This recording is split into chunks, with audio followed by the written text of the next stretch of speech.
Welcome to a very special edition of the In Search SEO Podcast, where we paint the town red with search marketing insights.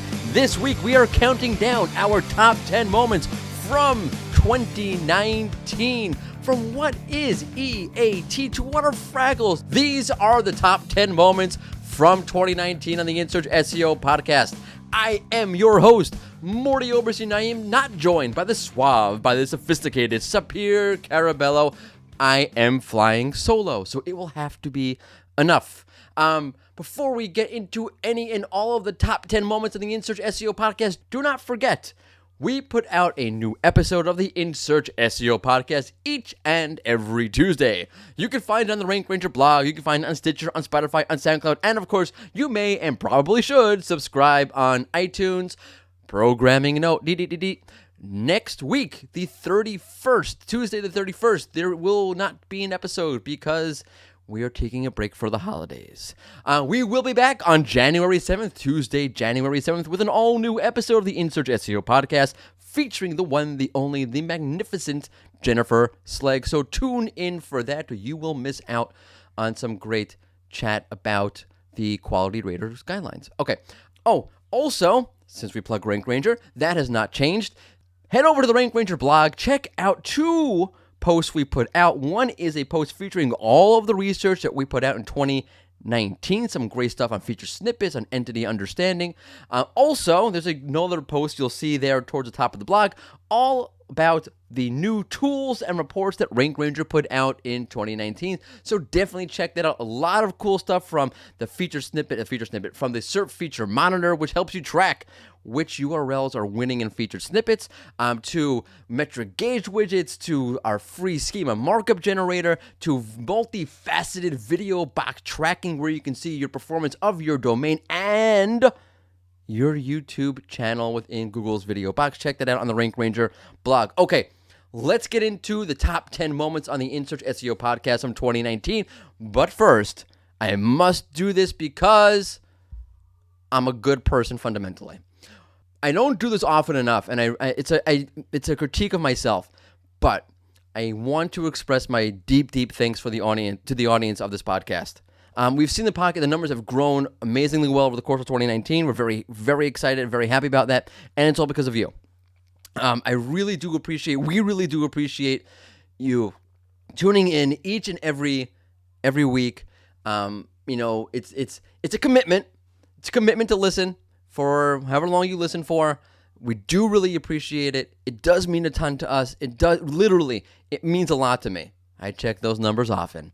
But thank you very much. It does mean a lot to us, and we do appreciate it. We do not take it for granted at all.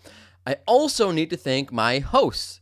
Over the course of 2019, the great Kim Ragones and, of course, Sapir Carabello have been the co-hosts of this podcast. So thank you very much to them. They do way more than you will ever know to keep this show going each and every week. You know what I'm talking about, Sapir and Kim.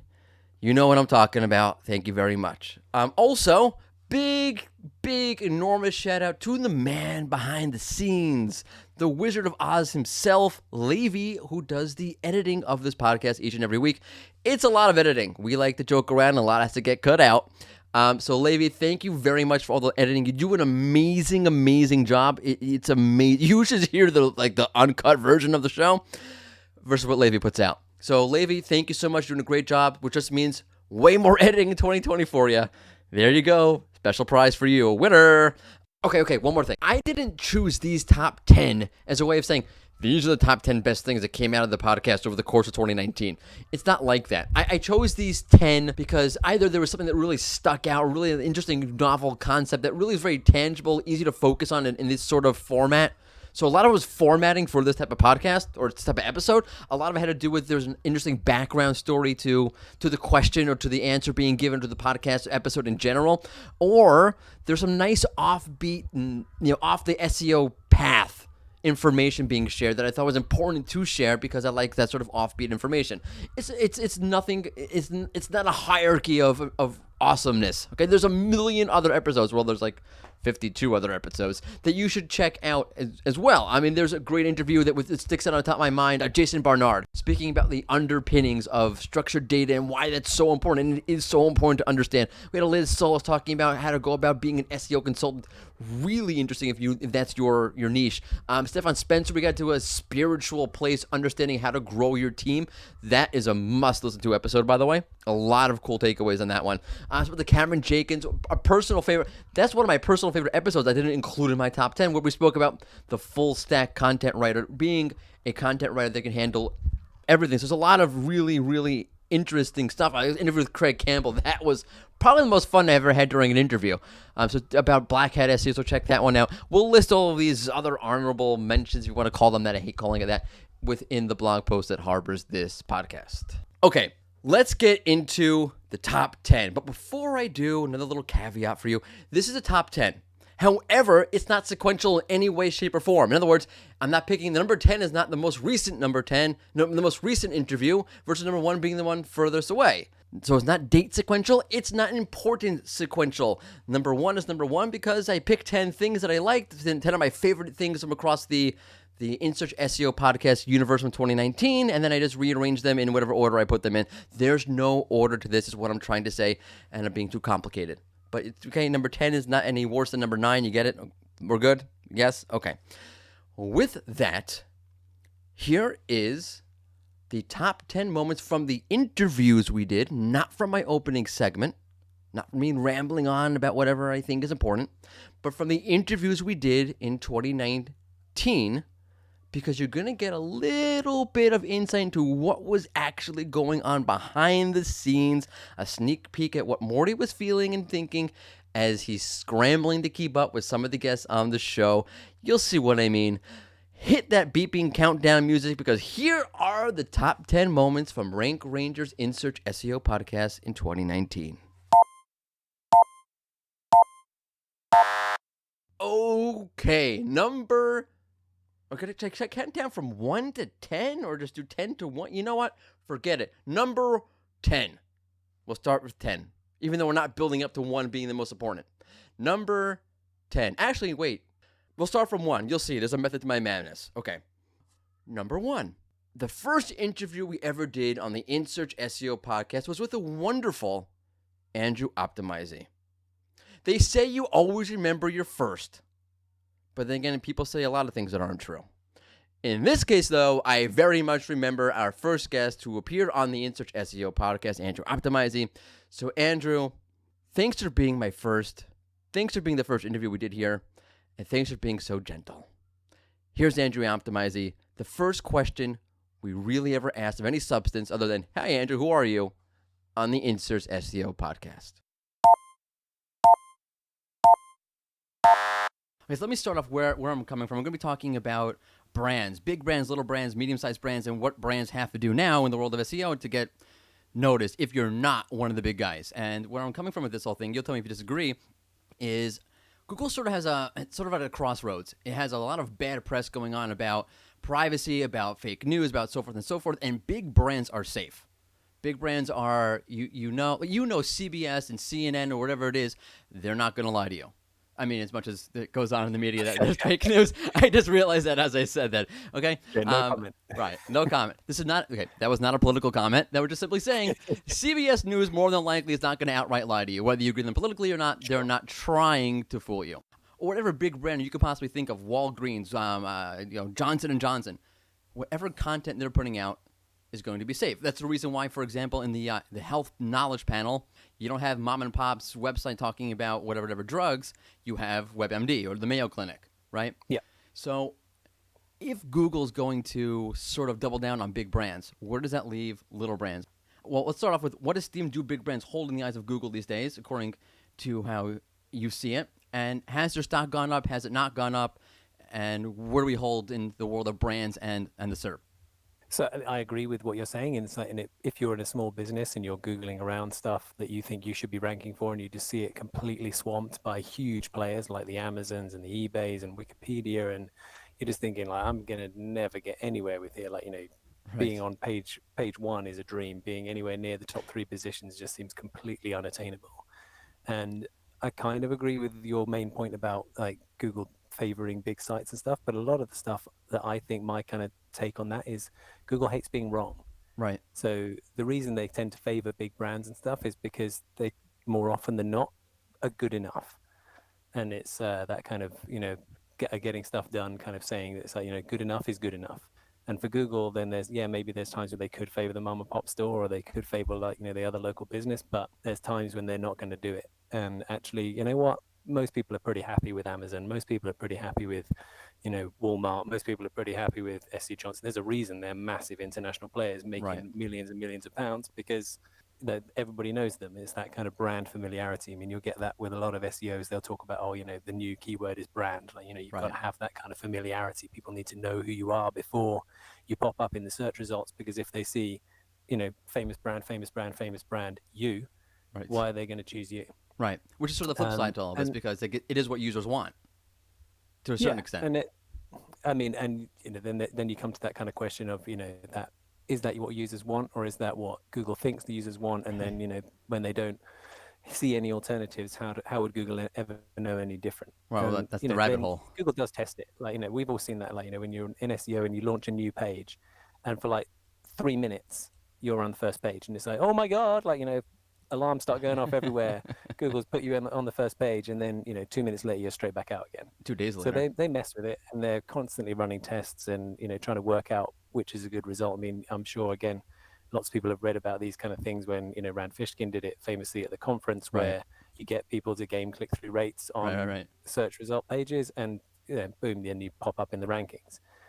So there's that kind of stuff, and I think so that kind of piece about Google hating being wrong, you can see that. They scream it at you if you look for all those kind of things. So when you type in a question into Google, you always see that kind of stuff, like, oh, people also ask this. Right. Or did you mean if you spelt something wrong, like you spelled Barack Obama's name wrong, whatever, it's like, well, did you mean this? Right. Or like, we're going to show you results for this, but you can also, like, we think you mean this, but if that was wrong and you did really spell it correctly, and you're just looking for something really obscure we've never heard of, then sure, you can search for that too, but we're going to show you what we think you're doing.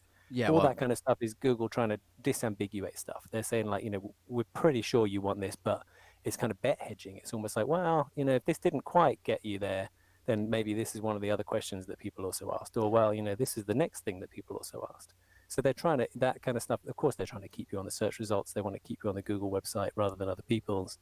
If they can give you the answer straight there in the SERP and then lead you on to the next question, or they've already guessed what your next question is going to be, you're spending a bunch of time on Google. But it's also because they're bet hedging. They're not really sure what you want, and they want to give you the best results, so you don't go, oh, this is junk, I'm going to go to Bing. Number two, Barry Schwartz. Now, I could pull out the section where I asked Barry, and I think I made Barry feel maybe a little uncomfortable. I apologize if I did. That was not the intention. Oh, Barry saw the question in advance, so he could have told me. Anyway, so I guess not. Apology taken away. Anyway, I asked Barry, who would he go to for information if he had to choose one Googler, John or Gary? And Barry threw John under the bus and chose Gary. But I don't want to focus on that. I didn't think that was fair, so I'm not going to do that segment. Instead, I was talking to Barry about the negativity within the SEO community. Yeah, weird, right? Never seen that happen before in the SEO world. Maybe you don't go on Twitter or Facebook. Well, the Facebook groups are weird. Anyway, and we're talking about negativity in the SEO world, and I got this gem about someone trying to kill Barry. I don't know. It's insane. Let's cut to it. Do you think it's gotten worse recently, the negativity? No, it's always been pretty bad. Well, I guess that's a positive. I think it got better, actually. Really? People don't agree with me. But I mean, at least personally for me, people literally used to like threaten me. Like, that's literally, terrible. like, I'm going to kill you. I'm going to take a gun to the next conference and shoot you. I'm like, why? I'm like, because I reported about an algorithm update, you're going to go ahead and shoot me? Why are you guys so angry? I understand why you're angry, but why take it? Wow. It's like shooting the messenger, literally. Right. I haven't received, I used to receive the most hateful, like, emails and messages and tweets and social, and you wouldn't believe, like, the stuff I used. I should have kept a catalog on them. I never did. But it's gotten a lot better for me personally. I'm not sure why. Right. Maybe people are just I don't know, getting numb to all the changes. I don't know. Okay. Number 3. This is a good one. I mean, this is just like, I was like, this is a nice, juicy behind the scenes one on this. Cindy Krum. We had the great Cindy Krum. Number 3 is Cindy Krum. She came back on the show. She was on the show back in February. And we were set to talk about one of my favorite, probably actually my favorite topic, entities, right? Entities and how Google is looking at the web from a content lens, focus on entities, or as Cindy refers to it, the Google's Entity First Index. And it was all going really well. Really, really well. Great stuff. Now, you probably know at this point that Cindy has a concept called Fraggles, which means that Google assimilates, indexes pieces of content on your page, and not the entire page, but a little snippet of content. And then when that piece of content is relevant, it sends it right to the user. It offers that to the user, and then when the user clicks on that from the SERP, let's say in a featured snippet, it jumps you right to that section. You've seen this, by the way, with AMP. If you have an AMP result in a featured snippet, Google was showing this feature where you click on the URL, it doesn't take you to the beginning of the page. It jumps you down like a jump link to this section where the featured snippet content came from. Okay, so we're talking about entity first indexing, and all of a sudden, Cindy brings up Fraggles. And remember, this is back in February. This was a brand new idea. Fraggles, everyone knows Fraggles now. Okay, but I'd seen Cindy mention Fraggles on Twitter, like I vaguely remembered it. Like I've seen that before in the SEO world on Twitter, but I didn't look into it at that point yet. So anyway, we're talking about entity first indexing, and lo and behold, Cindy brings up the idea of Fraggles, and I'm like, what? Fraggles? I've seen someone, I'm pretty sure it was you, talk about it on Twitter, but we're doing an interview now. I'm not really ready to talk about that. But hey, you're Cindy Krum, so we'll talk about it. And I'm like, oh man. I'm scrambling. I don't know how I'm going to talk about this. And so we had the video chat going. And Cindy could see me scramble to my next screen. She's like, are you Googling Fraggles? I'm like, yes, I'm Googling Fraggles. I don't know anything about Fraggles. But it actually turned out to be pretty cool, and it went really well. So note to you people out there doing interviews with people, it's those off-script moments that sort of work. Anyway, here's Cindy Krum talking about Fraggles, and here's me scrambling to figure out what the heck I'm going to talk about this. I was literally sharting my pants a little bit. And here, check it out. Cut to it. But before I go, I'm going to play a little game with you. I call it Optimize It or Disavow It.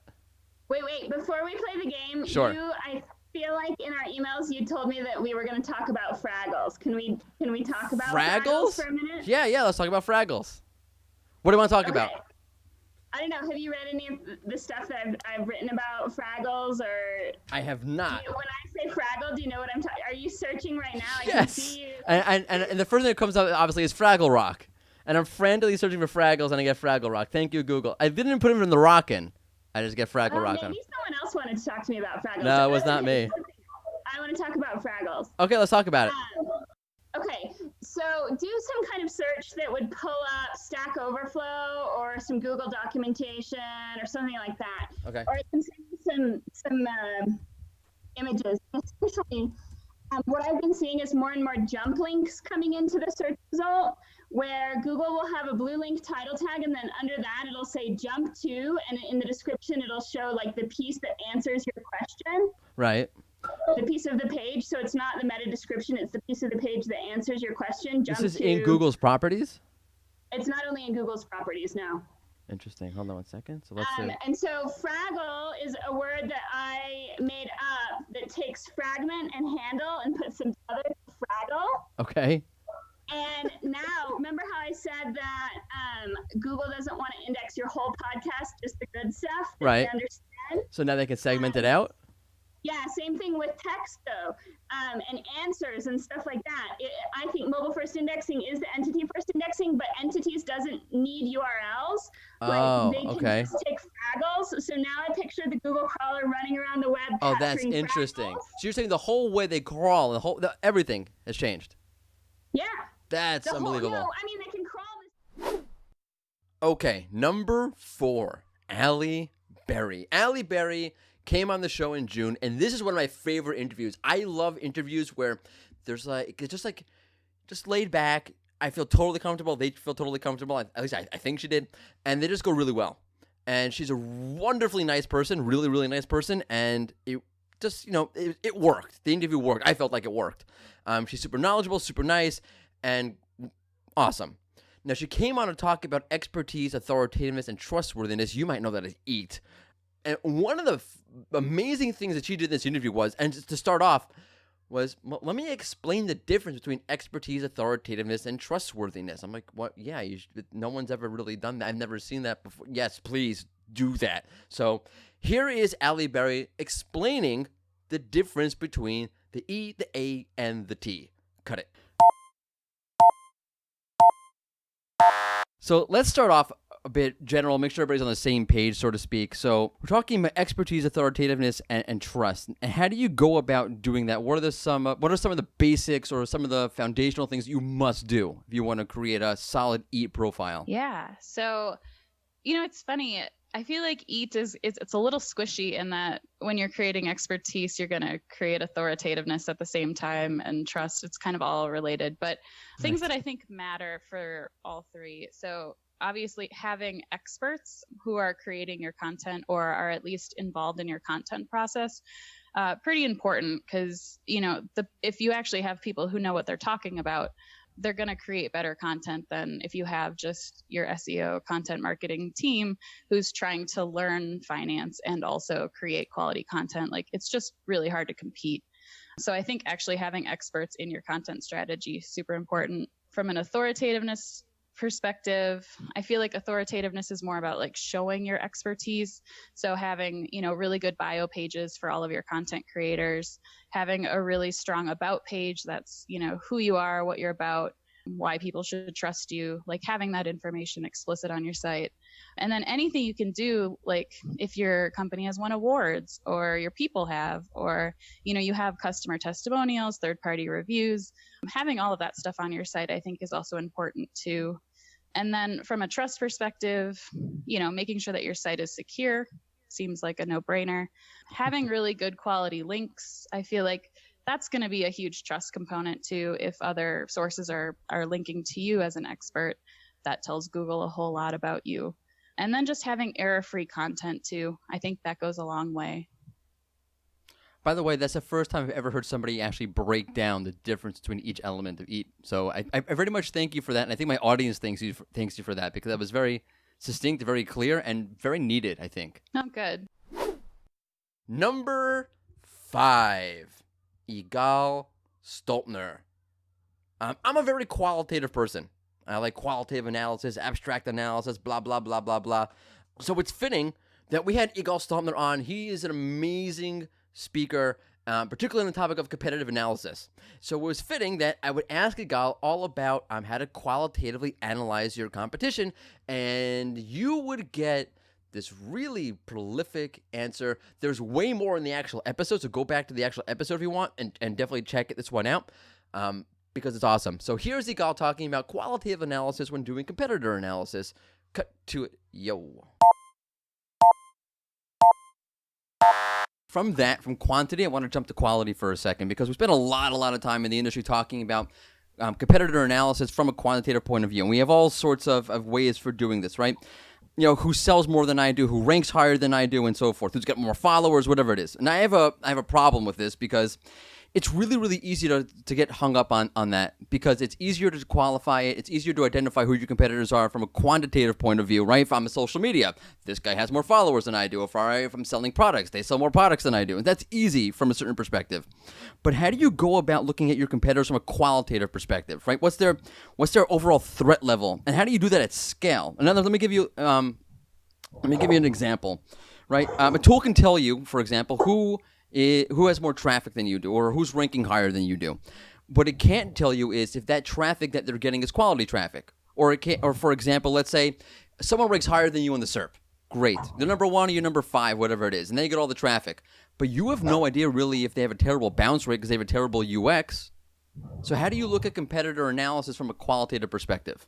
Okay. So first of all, we have to go back for a second and discuss how SEO tools, the same tools that we always go back to, how they even identify competitors. So they don't really know everything you know as a business owner or even as a marketer from a company. They just see what happens within the search. Right. So if these websites, they appear next to me again and again and again, they're more likely to be my competitors. And very often it works, or for the very least, very often it's a good starting point, right? Right, most definitely. But I'll tell you this, from there you have to look manually. And one thing that I keep seeing pretty often is that a lot of SEOs, or at least SEOs around me, they are studying websites only by tools, only by looking at the tools. Mm-hmm. But have they registered? Have they read content? Did they buy from this website? Did they even just, play with it? Like go through the site, see what's going on, and understand the true features or like the true value of these websites. That's something that I feel like a lot of marketers are still missing because, as you said, you may rank higher eventually, but is that your really business goal? And one thing that we know is that almost everything that we do in SEO, whether you are an in-house or an agency, is eventually a question of the business goals. In the end, there's a CEO who will give you an okay or will not give you an okay for this project, which means that this is where it starts, and you have to connect the things. You have to connect both the SEO competitors from a search perspective to what makes sense for your business. And by the way, you've mentioned UX, and I think that UX is something that we are completely overlooking in search.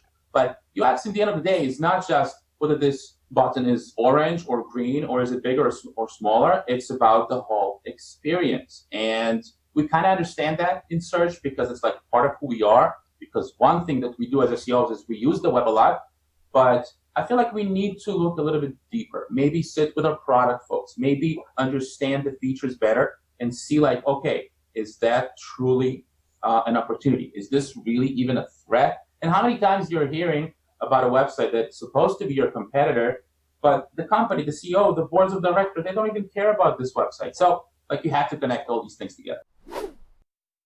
Number 6, Mark Traphagen. I love Mark. I could list all of the great things that Mark talked about.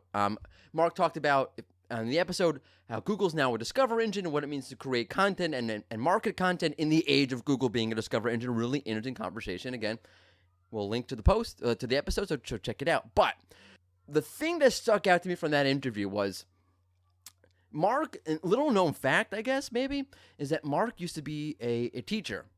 And I used to be a teacher. So I'm like, hey, I used to be a teacher. I used to be a teacher. This is perfect. So we go into a little back and forth about our previous backgrounds and how they've impacted us being SEOs or marketers, that sort of thing. And I thought it's really relevant. I think it's really relevant because most of us coming into SEO, I went to Harvard to the SEO program and I have a master's in SEO. Right, so we come into from all sorts of different directions, and sometimes I think that makes us feel like, well, maybe I don't really know what I'm talking about. I'm an imposter syndrome, right? Very hot topic in the SEO world because no one comes in saying, okay, I have my bachelor's in SEO, I got my master's in SEO, I have my PhD in SEO. Here's my thesis on SEO. So they're sort of like, well, we come from here, I came from here, I came from there. So it's nice to hear how you can use your background to further develop and as a strong point, as a foundation for what you're doing in SEO. Cut to it. So I heard a rumor that you used to be a teacher. Is that true? Or did I get that totally wrong? My students might contest that, and their parents might really protest it. But yes, it was true. I was a classroom teacher for over 15 years. Oh wow, nice. So I used to be a teacher myself for 3 years, in another lifetime. And my parents and my students would say the same thing about me. So we're in the same boat. So do you feel like that, here I am already interviewing you, right? Do you feel like that had some good preparation for what you do now? Because I really do. Yeah, 100%. I like interweaving my educational background because, I mean, what I do is educate. I write, I do this podcast, and it's all about breaking down complex information so that it's accessible to people. Yes, feel exactly the same way. Yeah, I love it. The classroom training and just having to be on every day now helps me with not only things like this, doing this and speaking at conferences and writing content, but also in interacting with clients, everything I do, it's always an educational experience. So Right. it was great experience, great background. Yeah. The teaching thing definitely. I've had some business experience in another lifetime before that lifetime, and that has nothing to do with SEO. But the educational background that I have, I feel it's done wonders for me being able to be who I am now. I still view myself as a teacher primarily, which is weird. Yeah, I absolutely do as well. Totally identify. Number seven, Lee Raz Poston. I'm a big Lee Raz Poston fan, and congrats to her, by the way. She just had a new baby, so congrats. Also, really big for her in 2019, just as big as having her baby, was our interview on the In Search SEO podcast. I'm sure it's right up there. I had the baby, it was on the In Search SEO podcast. Which one was more significant? It's hard to tell. But anyway, during our interview, we talked about KPIs. And I'm a big fan of there being a lot of junk KPIs out there that we tend to focus on as opposed to looking at the real metrics that we should be focused on, or how to use them in the right ways as opposed to, hey, look at my numbers. They're like, I'm really popular. Okay, we sort of use these metrics like as a popularity contest. I can get words out. So I asked Lee Raz her thoughts on the matter, and here's Lee Raz Poston on which metrics matter most. Cut to it. So let's talk about metrics. Everyone likes, we're in marketing, we're in SEO, we're in content. Everyone wants to talk about data. There's so many different KPIs that you can consider and look at and determine how your content is doing. When looking at content marketing, okay, what KPIs do you consider to be vanity metrics? Because I think so many of them are. Yeah, but I think when it comes to vanity metrics, we should keep it simple. I'm looking for raw page views. This is how I know just how my content performs. And then I look for downloads, registered users, any type of conversion that basically my content is doing, or let's say type of engagement. This is simple as vanity metrics. Okay, so then let me ask you more specifically then. How do you separate metrics like bounce rate, time on page, and so forth when dealing with various types of content, since they don't equally apply to each content category? For example, if your web page is just meant to be a quick stop, is a short paragraph there, then the time on the page is obviously going to be much less than an in-depth article, let's say a medical article. People are going to really read through that. So how do you separate that out? Well, basically, I group different types of content and then comparing the metrics for each one. So, for example, some content should have higher bounce rate and low time on site metrics, and some, let's say, more interactive content should have more engagement. This is what I'm aiming for when I'm doing my reporting. So let's say I have like an interactive quiz inside my blog post. So I would see there in analytics for sure, a lot of time on site, people more engaged, a scroll depth maybe. But when it comes, to other blog posts, they have different other metrics, and I try to group them into separated them in my reporting. That's a great idea. I mean, so you're basically aggregating all of the different types of content and creating a baseline out of it. Yeah. That's a great idea. Brilliant. Number 8. I feel like we should have a thing they have these like countdown videos, like the sports people will know this. The NFL channel has these, countdowns, top 10 tight ends in NFL history, and they have like a really like cool way of saying the numbers, like number 8, and there's like all these like sound effects to it. We don't have any of that, so I'm sorry. I feel like we should. And it's perfect to mention that because Carolyn is a big Atlanta Falcons fan, which is better than being a Patriots fan. Anyway, Carolyn is one of my favorite people in SEO. She's just nice, smart, easy to get along with, and she also happens to have a really nifty idea called a content matrix, which she shared with us right here on the In Search SEO podcast, so have a listen. Talking about personal experience, when I used to teach, there was this idea of backwards planning, which I always hated. But anyway, it was a big thing. So you start off with the assessment, the test, and what questions you want the students to be able to answer by the time you're done teaching them. And you basically create content, you create lesson plans that hit on those questions. Okay, so this of course is basically a great idea. It sounds like a great idea when creating a content pillar. You start off with what do you want the audience to know, what do you want your users to know, what problems are they facing, and what do you want them to walk away with in terms of solutions. Except that I found when I was actually doing this, when I was teaching, creating teaching units, that it completely stifled creativity at certain points. And it lends itself to a certain amount of inflexibility. So obviously having that goal in mind is a big deal, and it's important. You have to do that. But at the same time, to what extent should you backwards plan when creating a content pillar? In other words, how effective is it to first think about what channels you want to hit and with what sort of content? And what are the pitfalls you have to be careful when doing that? Yeah, so in my previous job, the SEO department was separate from the content department. So this actually came up very frequently because the SEO team would be like, this is what you need to do. You need to hit these bullet points. Everything needs you need keywords in your titles. You need to do this. You need to do that. And the content team was like, but we want freedom. Like, we need to be creative. And, you're stifling us, that sort of thing.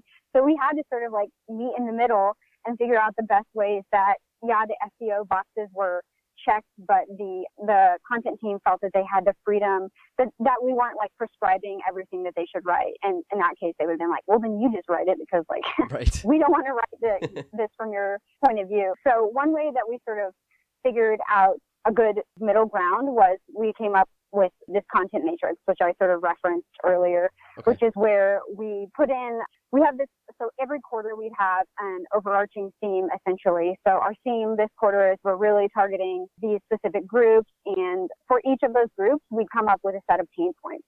What are the let's go talk to these people, what are their actual pain points? So this is sort of the backup, like you were saying, or planning things out in advance so that we can know what actually resonates with people and sort of have this is the end goal is we're going to solve these pain points for you or show how our product or service solves these pain points for you. So with that in mind, we would sort of create a pillar for each individual target audience, like I mentioned before, and then just line out the pain points essentially in rows. So the pillars in a spreadsheet would be the columns. The rows across would be maybe 4 pain points for a specific audience in that, or a specific target audience. And so we'd say maybe for, if we're targeting agencies, what are their actual pain points? We think their pain points are this, but we go and talk to them, and it's really that they want to increase retainers and they deal with client turnover, and communication is a big thing. So how can we at the top of the funnel address those pain points? Yeah, man, that really sucks. How can we in general address your pain point and say, this is the top of funnel way that we would address that? And so we would just be here's the pain point content team. You know what SEO is looking for. And here are the questions that people ask around it. So actual user feedback. Here are what people go online to search when they search for this specific topic at the top of funnel. And you figure out how you answer that. However, fits your creative boat, whether it's a, clickbaity BuzzFeed thing, 5 ways to increase your client retainer for agencies, or it's just a how to do this with step-by-step sort of thing. What do you think works best with your creative content perspective? So it's giving people the tools and then letting them build whatever they need to build with that information. Number 9, Nati Elimelech. Oh, there's so many things you could say about Nati, most of which you can't repeat to an audience under the age of 18. Great guy, awesome SEO, avid lover of baseball, which is bizarre because he's not American, but he loves stats, teams, anything you want to know about baseball. Hit Nati Elimelech up, a link to his Twitter profile. Definitely ask him about baseball questions on Twitter. He would very much appreciate that. Go for it. Okay, that aside, Nati is a freak about SEO automation. He's also sort of but yeah, he's a freak about SEO automation. And we had him on the show, and we're going into, how big of a task does it need to be before it's automated? And Nati asked me, okay, are you good at math? And the answer is no. No, I'm terrible at math. I actually taught math, and we talk about it in the podcast. My students learned nothing about math that year. I'm not sure what boneheaded principal said, you should teach math. No, I shouldn't teach math. Anyway, I'm not good at math. I don't like math. I'm okay with data and research. I'm actually pretty good with that. I just don't like math. It doesn't make any sense. I understand that. Anyway, so we're talking about how big of a task does it need to be before you decide to go ahead and automate it. And he says, okay, are you good at numbers? I'm like, no. He's like, okay, well, keep track and keep up with my calculations. I show you how time can add up even with small tasks. And I'm like, great. And I literally have a calculator. I'm like, oh my God. He's rambling off, this takes 2 minutes and that takes 5 minutes. And this I'm like to calculate and go, oh my God, I have no idea. Did he just say 5 minutes or did he say 3 minutes? I don't know. I have no idea what he just said. He was talking fast. And he goes, okay, what'd you come up with? And I think I don't remember I gave him a number, or if he just asked, okay, you got the total there? And I might have lied and said yes, because it was flying. Well, anyway, here's me and Nati talking about the size of automated tasks and doing a lot of math and me scrambling around trying to add up numbers. So that's fun. Cut to it. So that's a great point, because how do you figure out the value of that trade-off? Because obviously these tools aren't free for the most part. So when do you know, okay, you know what, it's like this task it's small enough, I'll let it go, I'll let it slide, versus, okay, it might be a small task and I have to pay for the tool, but it's worth it. All right. Okay, so how are you with numbers? Do you like math? Oh man, don't.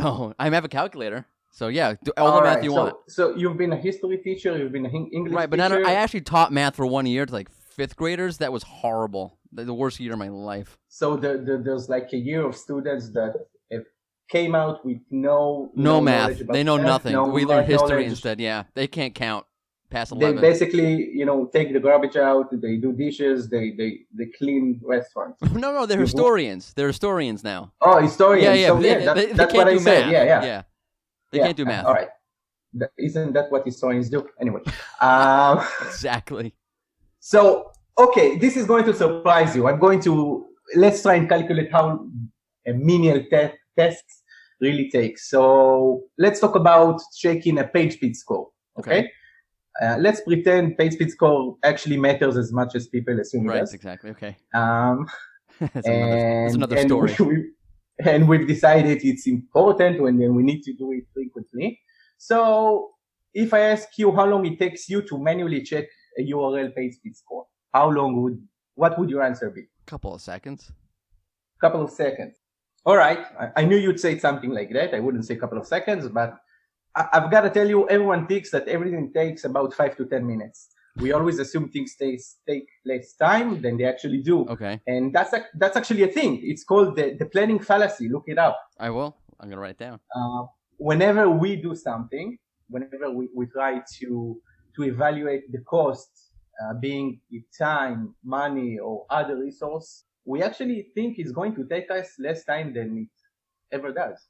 Right. So let's do some math. Okay. I hated numbers in high school. I hated them at university, and now I love them. So really? How did that happen? I just want to know, how did that happen? Because now they're a tool at my disposal. It's not a chore.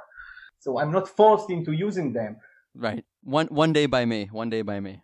Exactly. Right. So let's break down the process of manually checking a URL's page speed score. Okay. All right? Yeah. So we'll see that actually everything we think is one action is a lot of smaller actions, a set of smaller actions. So basically, what's your first step? You want to go out, you want to go and check a URL. What do? What's your first step in that process? Oh, you got to pick the URL you want. But fine. All right. Let's load it. Okay. So basically, your actual first step is to sign in and open some sort of a tool, Google or Google Drive, right, and get the URL you need to monitor. Right. Right. True. So that's step one. So you need to log in into the tool. You need to find the file you're looking for. You actually need to find the URL in that list, on that file. Okay, so I skipped all those steps. Yeah. Okay, that's true. Yep. Okay. So that's 2 minutes, right? Okay, that's true. That is 2 minutes. Yeah. Because you'll never find it on the first try. Where I put the file? Where is this file? Like a 4 million folder? Exactly. Yeah. Exactly. So step 1 and 2 is actually opening that wherever your file is. Step 2 is actually finding the file. Then you have to open PageSpeed Insights tool to actually open it via the online tool or the audit tab in Chrome. You have to paste that URL and you have to start that audit. That audit ranges from 30 seconds to sometimes over a minute. So let's say like 2 or 3 more minutes, right? Okay. Right. So now you get the score. You've actually checked the page speed score of a URL, but that doesn't stop there. You have to record it. Depending on what the score is, you have to do something with it, right? Right. Let's say if it's lower than 65 on mobile, you have someone from the tech team have a look at it. And that's when the process is over, right? Yeah, maybe. Yeah. I am. It's a trick question. I am setting you up. It is wrong. You should have said that's right. You ruined the entire flow. Okay, so that's wrong. Basically, to make that someone from the tech team have a look at it, you need to either send an email with all the relevant details, or open a task, a post, a card, or whatever it's called on your project management system, and assign it to the correct person. Let's say you're a super fast typer and can do it in under 7 minutes. You've logged into everything, you've sent an email, you've documented the details, blah, blah, blah, blah, blah, blah. So let's sum up. That's roughly 20 minutes per URL. Yeah, you're right. You're about right. I have like 17, 18 minutes here, yeah. Yeah. So that's, if we're generous, it's even 15 minutes, okay? So if you say it's about 20 minutes per URL, let's say you had your two-step authentication on the way when you wanted to log in, it took a bit more time. And let's say you need to monitor 100 different URLs, all right? we actually monitor thousands of different websites. Yeah. And you want to be doing that once a week. In a perfect world, in a perfect reality, when you actually achieve everything you want to achieve during that week. So we've got 20 minutes per URL, right? 4 times a week, 4 times a month, once a week, and times 100 URLs. That's 8,000 minutes. Right. Okay. 8,000 minutes. 8,000 minutes. I think you proved your point. No, I'm going on. You gotta rub it in. I'm going to drill it. So 8,000 minutes are roughly 130 hours a month, right? Okay. That's almost a full-time job. Perfect. It's exactly what I spent a job on. That's almost the person doing that one and only thing, that one task. If you actually wanted to do it at that frequency, each and every single day, that's one person doing just that. Right. So if you do it right, scale doesn't matter. Analyzing one URL takes as much time as analyzing 100, 1,000, 10,000. That's true. So that's the point of SEO automation, in my view. Number 10, Greg Gifford. I mean, the man is a pop culture god. His knowledge of 80s and 90s pop culture is everything I aspire to be. Legendary. He's a pretty damn good SEO who rules the local speaking circuit. Plug. I'm pretty sure I saw this. I'll get to see him and speak with him at SMX West. So check that out. Plug for SMX West. Anyway, there's a ton of confusion out there about the size of Google Posts. So what better person to ask about the size of your images for Google Posts than Greg Gifford? So a lot of confusion about it until there wasn't, because Greg came along. Here you go. Have a listen. On the flip side of that, right? So you have your text, your copy, and you have your images. And I know there's a ton of debate. I myself have seen a gazillion different recommendations of what size image you should use, but I know you have a real solid recommendation. Can you enlighten us? Yeah, the problem is when posts first rolled out, it was a different dimension. So a lot of people, immediately went out and wrote blog posts and did videos and said this is the size, and no one ever really came back and updated it. And we did a lot of testing once they've changed it, and now the ideal size is actually 1,200 by 900. That's okay. That's it. So that's the best thing that's going to fill the window, and is the closest to what's going to appear, so that you can kind of have a little bit more control over what's visible after it crops. Number 11. Yes, number 11. I said top 10, but I'm including 11 because that's my prerogative. I have control of the mic. And like I said before, I'm not good with numbers. But when I want my podcast to go the extra notch, I turn it up to 11. Those of you Spinal Tap fans will get that. Those of you who are not Spinal Tap fans, like Sapiro, has no idea what I'm talking about right now, would be like, what is he talking about? Spinal Tap 11? Yeah, you turn your amp up to 11. I want everyone to go and turn their amps up to 11. Like, there's no 11 on the amp. It's just 10. That's the point. Anyway, last up is Nikki Moser, who I will also be seeing and speaking with at SMX West. So check her out. She will be at SMX West. Anyway, so we're staying on the local train with Nikki Moser, who I love because she appreciates a good football franchise, meaning she's not a Jets fan. She's also a fantastic local SEO. So it's number 11, and no one can count, but here it is anyway. Here's Nikki Moser talking about SERP features, local SERP features that maybe businesses sort of gloss over. Have a hear what Nikki had to say. Cut to it. Let me ask you. So, can you? I know there's so many. The thing about local SERP features is that there aren't so many of them. You have your local panel, you have the local pack, you have the local finder. Yeah, you have discover more places, carousel, those sort of things. But within each of these features, there's just so many different elements, particularly in the knowledge panel, and the local panel. One of the things I see, for example, that people overlook, and I know Macy's does a great job with this, and a bunch of other department stores do a great job with this, is events. You can actually list events and have them show up in the knowledge panel. For example, if Macy's has someone coming in to do a makeup demonstration, they have that as an event. On October 23rd, there's going to be a makeup demonstration. If there's a cologne sampling, right? That's listed as an event, and that's really, really interesting. And you can obviously attract a lot of people into what your business is doing with that sort of thing, and people just aren't using it. They're not doing it. Besides that or something else, what are some things that, because there's just so many different elements within the local features, are businesses just missing the boat on? Obviously, we talked about the Q&A feature. Beyond that. Yep. Yeah, no, I think you definitely nailed it with events. I think a lot of people aren't taking advantage of that.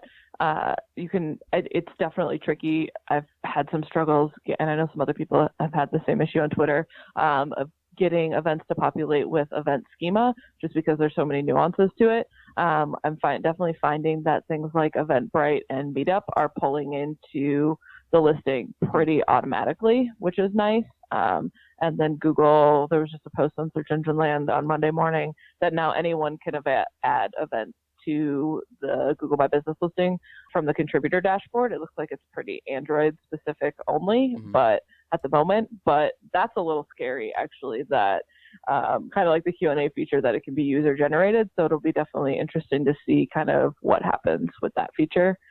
And then I think videos are definitely underused in the Google My Business listing. We know that Google loves video. Google wants to see video, especially video from YouTube, showing up in the search results. So getting video on your Google My Business listing is a great way to give users a full idea of what they are going to experience when they walk in your door. And it makes Google happy. So it's kind of a win-win there. And then the products and services menu. I feel like that's pretty underused, especially when you look at, I think obviously things like Home Depot and REI do a really great job of adding in their product feed, which I think can come in like through the API and stuff and pull in those products to the Google My Business listing on mobile. But looking at like home services businesses and things like that, I think there's really an opportunity there to kind of get more of that information out in front of users. Obviously, restaurants do a pretty great job of having their menu in the listing, but as far as service menus and that kind of thing, I think there's definitely an opportunity to utilize that feature more fully. Okay, folks, that was my top 11 interview moments on the In Search SEO Podcast of 2019. There were many other great moments, so have a look back at our 52 other episodes. Yes, this is episode 53. I can count again. Not great at math, but I can count. Have a look back at our other 52 episodes. Have a listen, have a peek. Shoot me some questions if you want. I'm happy to chat about anything we discuss about over the course of the year in 2019. Again, thank you all so much for listening. I really do appreciate it. Again, we could not do the show without you. We very much appreciate you listening each and every week. And don't forget, there is no In Search SEO podcast next week. Check us out again. We will be back on January the 7th. Have a great holiday season. I'll talk to you soon. It's been In Search, because we're all in search of something. Toodles.